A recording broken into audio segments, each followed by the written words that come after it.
He and his mop of black hair exited stage right while I turned off the hi-fi and went to the door. I'd never exactly kept a welcome in the hillside for Mum and Dad, yet they seemed surprised by my expression when I met them on the doorstep. "You could at least pretend to be pleased," Mum said. "I am pleased. I just wasn't expecting you." "So, this is the latest abode, is it?" Mum's gaze scuttled past me as she squinted through the dark hallway. Trouble was, last time they'd seen me, I'd been moving into one of those neat, airy houses in the Hendra Island student village. House 9, my lucky number.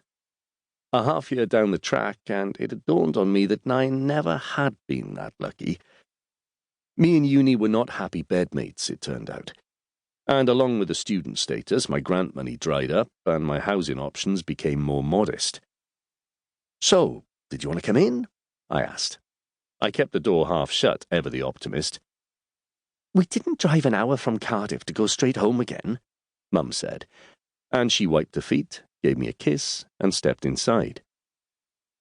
Ours was one of the brooding, crumbling Victorian houses perched halfway up Constitution Hill, the steepest goddamn incline in the whole of Swansea. We could just about see the vetch from my room, and when City played at home, we got the full roar of the crowd.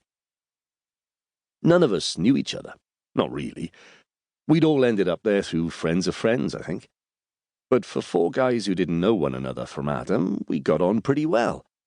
Maybe even got to like each other in a careless, couldn't-give-a-shit kind of way. The ground floor was out of bounds to us, so I shared the upstairs with a mouldy, sub-zero kitchen and Minto. He was a head case, was Minto, but he mostly kept himself to himself. If you managed the final lung-sucking ascent to the top floor, which hardly anyone did, you'd find Stobes and Black, tucked away like a pair of grubs in their tiny attic rooms. As for me, I'd managed to land myself the best room in the place. A huge space with 2 massive windows and crick-your-neck ceilings. There were no shelves, barely any sticks of furniture, really, so all my abandoned college books were lined up tight against the skirting board like soldiers on parade.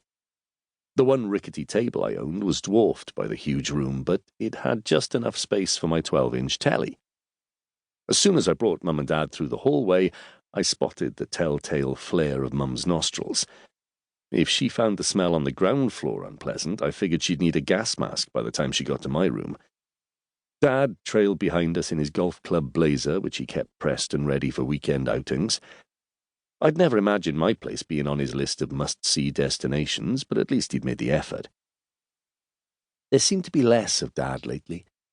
Where once he used to puff out his chest and stand tall and proud, now his body had reduced, sunk back on itself like he had a slow puncture.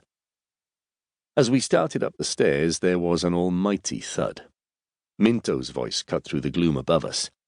"Don't you ever try that again, you little slut. Now piss off." There was a slap, then the slam of a door. The 3 of us hovered, gripping the dodgy banister. "I'm sorry," I heard Sindy say. "I didn't mean to. Please, can I come back in?"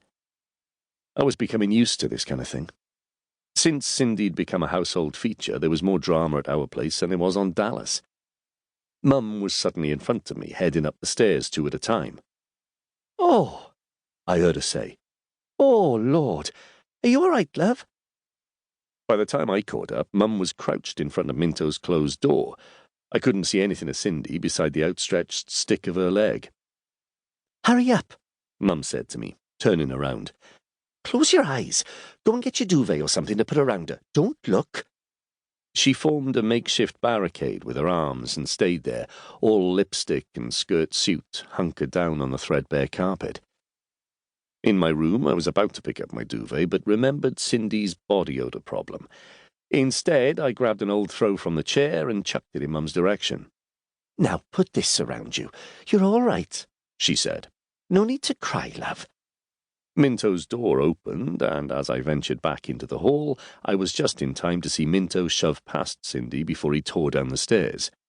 There was a "steady on" from Dad just before the front door slammed. "Come on, love, let's get you up," Mum said. Sindy was in tears again.